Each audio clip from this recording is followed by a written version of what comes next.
You're tuned to Radio Kidnappers, the voice of Hawke's Bay. This is the program called Instant Zone, peak performance every day. And it's our pleasure, as always, to be talking to Edmond Otis. How you going, Edmond? I'm doing great. How are you? I'm good, thanks. All the better for talking to you. You look pretty dapper today. Yeah, I had to go to lunch somebody. They're going to buy me dinner, so wow, I thought I'd dress up. Just before we talk about today's topic, just remind the listeners what you're all about. Well, I do a couple different things. I guess mainly what I focus on is I'm a performance coach, and my background is in psychology and sport and motivation. And what I'm interested in is how people are successful doing whatever it is they want to do when they want to do it. There's that everybody has good days and bad days, but the people that tend to be most resilient and most successful seem to be able to have their good days when they actually need those good days. Yeah. And I'm kind of interested in how that works.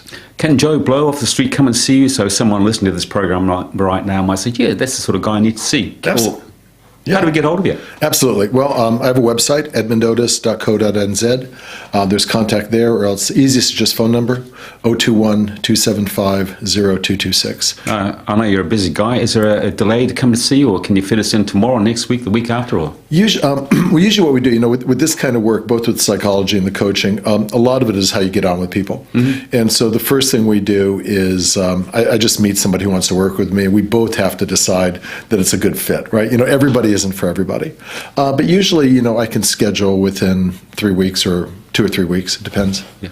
Are you one of those guys that have a big black couch and you get to lie down? No. We usually meet in a cafe. Or Jeez. It's kind of easy. It's pretty simple. Yeah. And the way I work, my background, for anybody, listening or watching who's into psychology, is my background comes out of what they used to call strategic or brief therapy. So what I'm interested in is eliciting change and getting improvements as quickly as possible. So with most of my clients, I work maybe 3 or 4 sessions, and then we may take 3 or 4 months until we see each other again. What I'm interested in is, identifying what we want to be different, and then seeing what we could do to hit that target.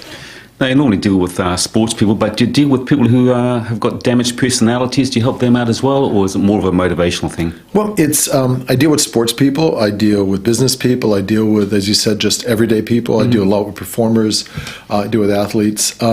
I kind of cover the full range. If when you say damaged personalities, I don't do what we think of as clinical psychology that much anymore. I see a few clients with that. But if I'm working with somebody who I feel has a clinical issue, depression, anxiety, personality disorder, I'll refer to a psychologist. Yeah. What I'm mainly interested in is people wanting to be better at what they're doing. Now, we've been talking together must be getting for a couple of years. Yeah, it's wild. And I think a lot of that stuff that we talk about, when I reflect on it, you think, well, it's common sense. Yeah, yep. Why do I need to go and see? Why do I need to go and see a guy like Edmond when it's probably, most people might have the tools themselves? Do you think that or not? Oh no, you're setting me up, because there's that phrase about common sense not being so common. Well, it is. What I'm interested in is what works best, and what works best is what's the most natural. But sometimes people just need some help. And it isn't, you have to be, flawed or this or damaged or anything. You look at the best athletes in the world. They all have coaches. You look at the All Blacks. The All Blacks have between 12 to 14 coaches. That's the best, most successful sport franchise in the world of all time. They have coaches. So it isn't a matter of, whether or not there's something wrong. But, if you want improvement, you want an external eye. Just this week, Tiger Woods is doing good. Yeah. After 5 years, he's coming back, right? Absolutely. It's a tour. I wanted to call it the redemption tour, but that's all different. He has a coach. So that's the way I look at it. What can you do, and can I help in some way to get you to do what you want to do? And usually I'm pretty successful, but, everybody's not for everybody. Does the average person who, for instance, might be in business for themselves, do they need a coach like you to help them get through their lives? Often. With business people, either small business or mid-sized business, I work on a couple of things. There's what goes on internally on your team, how well you're working, how well you generate momentum, how well you generate interest and motivation, and then how does your team or your personnel interact with the community? How good are you at setting tasks? How good are you accomplishing what you want to accomplish? So I'm fairly versatile in that I look at the basics, right? It's real similar. And I know I've used this quote before, but my favorite quote, and I try to squeeze it into every talk I do, is Margaret Mead, and it's always remember you are absolutely unique. just like everybody else. Yeah. And I like that a lot. Yeah. Are there some people that you meet along the way there that you just can't turn around, you just can't help them, you've got to say, "Psh, off you go, buddy"?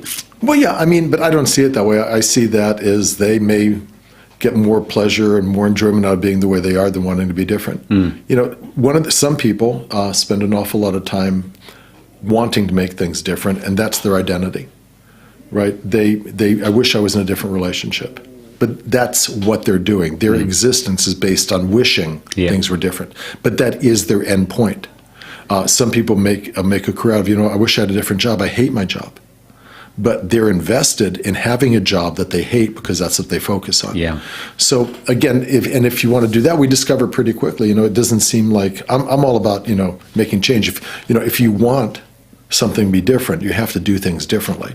And I'm certainly not the first one to say that, but you can't expect something different and do the same old stuff. Yeah, and I guess the people who come to see you, they're heading in the right direction because they come to see you. Well, people want change. People want to move forward. I'm pretty successful. I mean, it doesn't work with everybody, but I'm really surprised if we don't get some difference in behavior, different outcome in 2 or 3 sessions. Yeah, that's pretty good, isn't it? Yeah, turn someone around, head them in the right direction after 3 sessions. Today we're going to talk about the cognitive strategies that work. I mean, a layman's going to be saying, what does that mean? What does that mean? Well, what it basically means, cognitive is how you think, and that's almost the essence of everything. We know, for example, that one of the kind of theories that I teach or theories that I practice is called cognitive behavioral therapy. And the premise is what you think affects your emotions, and your thoughts and your emotions affect your behaviors. So I believe that. I also believe, though, that when you have a strong emotion, it affects your thoughts. Cognitive strategies or cognitive control strategies is, can we control our thoughts in a way that allows us to do the things we need to do? So it's sort of like, if you're upset, can you be more rational? Can you come up with a game plan? And there's some different ways of approaching it. And one of the things we've looked at is we actually look at people who are resilient. It turns out the people that are resilient, when they're confronted with a problem, they solve a problem and they address a problem much differently than people who are not resilient. Yeah. So I think that's interesting. Why is one person more resilient than another? God, I mean, apple or egg. Yeah. I'm not sure. I mean, some people it's how they think. Some people it's background, it's upbringing. I don't spend that much time focused on what happened to us as children. But some people have an experience that they've learned one type of reaction, and that's sort of what they expect. I think the most fundamental way of changing that, or becoming more resilient, is by using cognitive control strategies to affect the way you think, which then affect the way you behave or the way you act. A lot of the things that you mention in our chats, they seem to be easier said than done. Yes. They look great in black and white, and they're rolled out of your mouth, and you think, oh, well, it sounds so easy, doesn't it? That's exactly right. Yeah. You just mentioned there that, when you're upset, you think immediately, how can I be more rational? It's not that simple, is it? Sometimes it is, sometimes it isn't. I mean, what is the purpose? And again, if you look at it in terms of sport, right? The point of sport, high sport performance, is you have a skill set. So there's things you can do. But a lot of people can do skillful things just on their own. But then, can you do that skill in a high stress situation? I mean, a lot of people can kick a ball through the posts. But can you kick a ball through the posts when you're on TV and 4 million people are watching you, and it's the last 30 seconds of the game, and it's either world championships or not? And 2 million are booing. And exactly. So, I mean, if you're enjoying being upset, one of the questions you ask is, being upset helping me?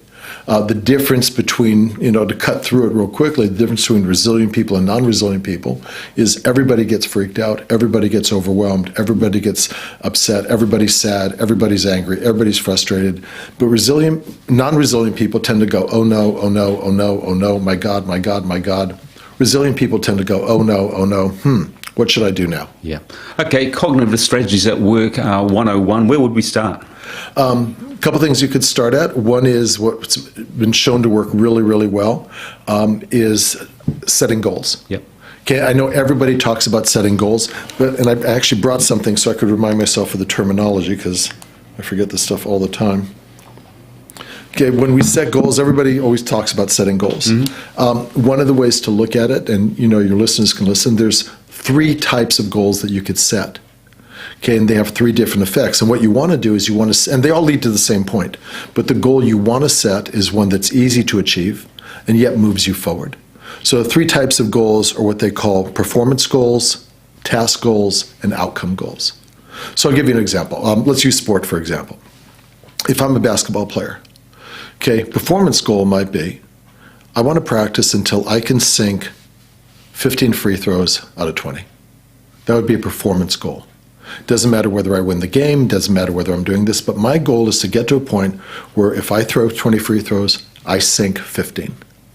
Task goal might be, well, in order to do that, I need to adjust the way I throw the ball. So I need to adjust my technique. Performance goals might be, okay, I'm going to do all that, but I want to throw more free throws than anybody on my team. So you have the same outcome, but by setting a task that's achievable for you, it's easier for you to accomplish that. Okay, so that's one aspect, that's one idea of a cognitive goal setting or cognitive control, right? So, if I want to lose weight, okay, I could set a performance goal is I want to lose, 10 kilos. Okay, I could set a task goal where I'm going to change my diet and every day I'm going to eat more nutritiously. I could set a performance goal. Well, I'm going to go for a run every other day for 5 kilometers. Yeah. All of those move you towards the same thing, but for a lot of people, setting a general goal, I wish I was better. And again, you want to be as specific as possible. I want to be healthy. Okay, well, what does that mean? Or my favorite is I want to be happy. Okay, who doesn't? So the question is, if you were happy, what would you do? Now, that's an outcome goal. Okay, cognitive strategy. Okay, if I was happy, what would I do? Well, maybe if I was happy, I'd spend more time with my kids. Or maybe if I was happy, I'd go on holiday.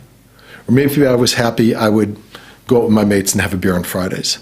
Now, what's funny about that is if you spent more time with your kids, you'd be happier. If you went out with your mates for a beer, you'd be happier. Okay, if you spent more time with your family, you'd be happier. So part of it is you set the goal on the performance or the behavior, and that in turn is going to affect your mood. And that's kind of the essence of the thing of behavioral psychology.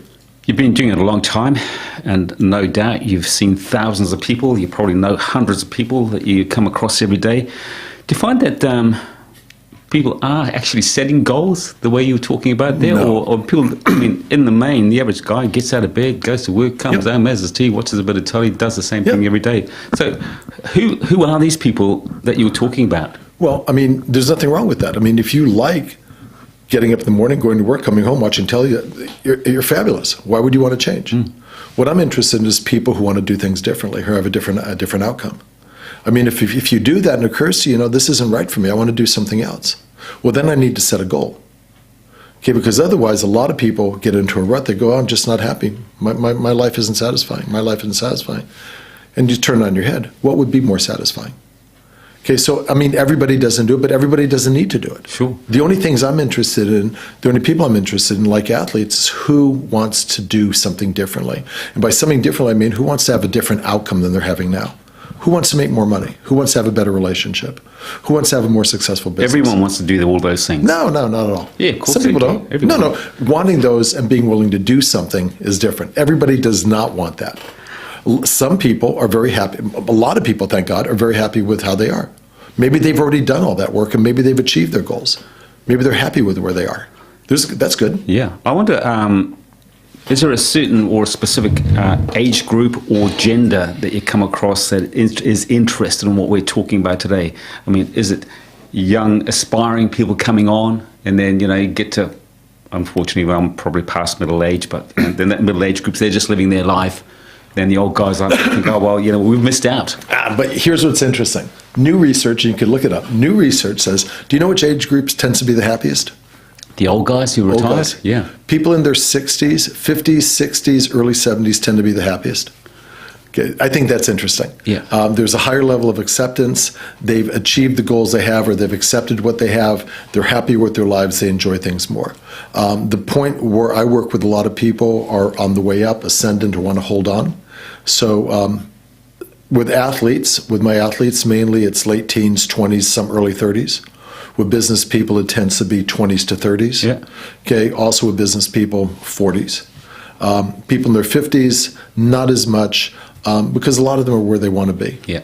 Yeah. But, the stereotype that, you get grumpy as you get old. You may get grumpy, but you like being grumpy. Yeah, that's right. You mentioned there that people say of my age that we're happy with what we have. So you're 40s, right? Yeah, I wish I was. Me too. You say that we're happy with what we have, but could it just be that we're happy with what we don't have? Yeah. We don't, we've given up wanting the Rolls Royce or the new Jag. You make it sound so pessimistic. But it could be, that's what probably most people are. So, well, I'm never going to be able to afford that. Well, the other way of looking at it, I agree with that, is it tends to be that people at that age group in general are able to appreciate what they have. Yeah. Now, some of that, maybe, there's all kinds of brain chemistry, and biologically, we're way different in our teens. There's brain hormones that make you nuts. Okay, in your 20s, you're a certain way, 30s, 40s. It tends to be by the 50s and 60s, people perhaps more philosophic, they're more accepted, but they actually tend, the research shows they enjoy more parts of the day more. They're more satisfied with what they have. So in a sense, what they do is the whole new thing that's coming out about mindfulness. Everybody could use some of that. There's nobody I know who shouldn't spend part of their day, unless you're, in a gulag somewhere, enjoying what they have. Yeah. Especially if you live in New Zealand. I mean, New Zealand's fabulous. I wonder though, and again we mentioned that you get to be a bit older and you're happy with your lot, so to speak. But, you're not a spring chicken.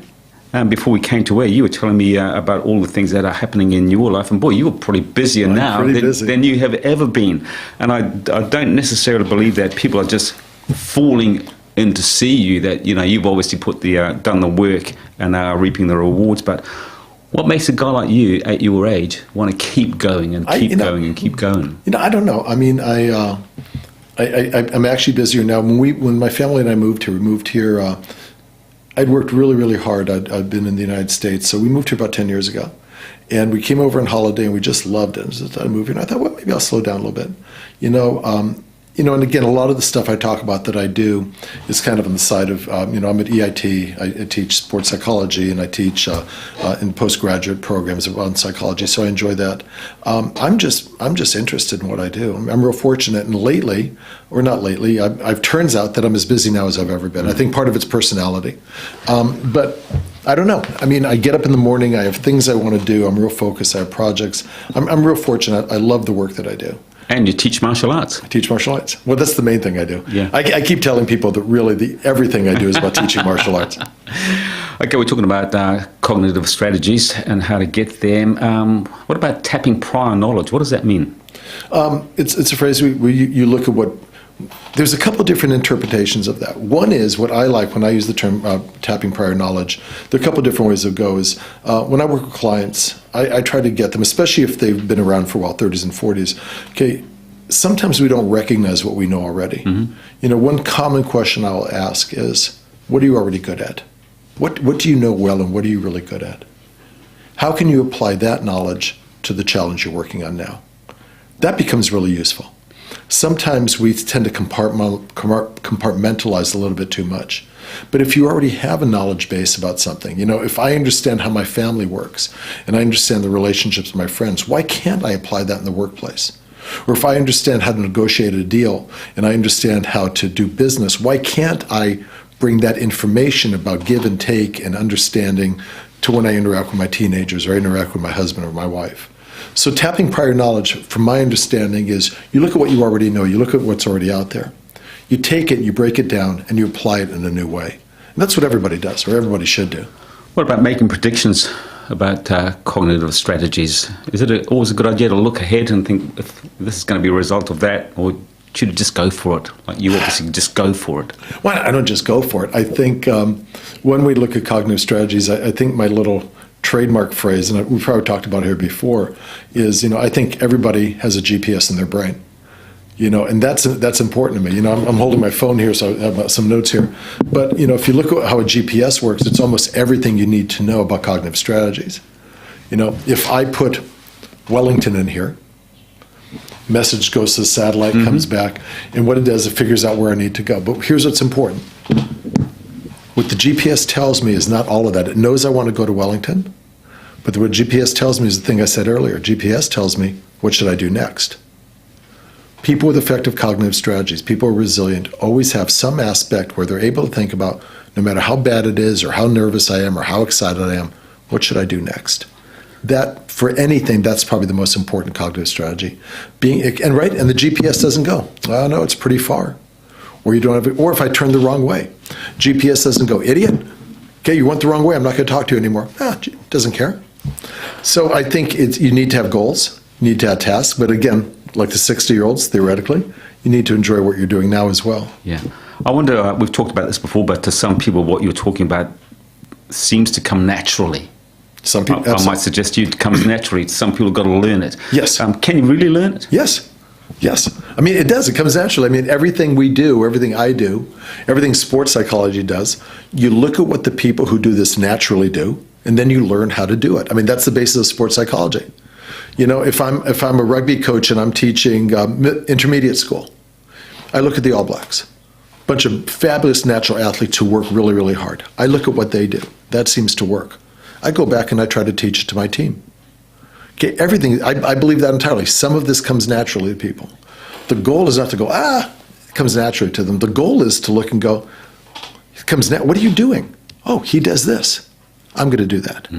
You do, I mean, look at your business. Okay, if somebody goes, oh, look at the way he does, he makes it so natural. He's cool on the radio.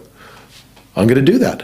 I bet there's some people, they dress like you, put the whole thing, lean in the microphone like that because that's what I do. So you look at the stuff, and that's the essence of social learning. You look at what comes naturally to people, and then you break it down and go, what can I do? And it's the same with cognitive strategies. Some people naturally think in a way that gives them the right outcome. We can learn to do that. On that note, it's our pleasure to have been talking to you today on Radio Kidnappers. Just remind our listeners, Edmond, we want to come and see you to follow up on what we've been talking about today or any other avenue that you can help us with. How do we do that? Easiest two contacts, my website, edmondotis.co.nz, or phone number is 021-275-0226. As always, our pleasure. Look after yourself. Talk to the same time, same place next time. Absolutely. Thank you, Ken.